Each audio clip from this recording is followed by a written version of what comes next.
You know, have you noticed how even after we gave our lives to Jesus, oftentimes we still gravitate towards sinful things?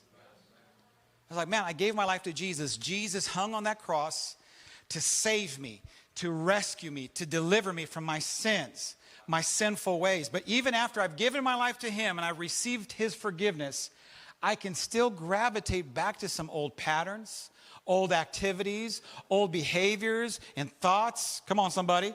Why is it that that happens? Can I remind you? We go to sin because we love sin. But I thought we loved Jesus. Can we love Jesus and sin? Check your track record. We go to sin because we still love it. Now we understand that it may not honor God, but we're saying, Lord, create in me a clean heart, renew a right spirit within me. Paul talks about, man, the old nature, the old self. We got to crucify that thing regularly. Jesus would say, if you want to be my disciples, pick up your cross daily and follow me. So there's a daily killing of something. These things that gratify the flesh. There's a battle. The spirit is willing. The flesh, though, my goodness, Paul would say. I'm preaching on sin. You hear me, Mama? I'm talking about, man, what do we do? Why is it that we sin? Because we love it. So how do we then overcome this propensity to going back into old habits and old patterns of sinning? How? We have to increase a greater appetite for God. Proverbs will say this, to fear God is to hate evil.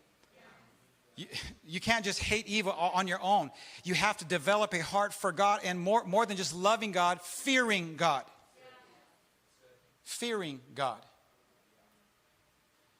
And as we learn to fear God, then we don't go back into old patterns. Lord, I love you. Thank you for saving me and forgiving me again. But how about the fear of the Lord, where we come in agreement with him? God, I want to honor you more than anything else. And what happens is, as we begin to fast, that's one of the benefits of fasting. As we begin to fast, it begins to reset our internal priorities. It clears our perspective. God, I messed up, left to myself. I keep doing these things. But God, and you're telling your soul, shush it. Be quiet. And the fear of the Lord, and as your appetite for God increases, then the pull and the appetite for these lesser things will decrease.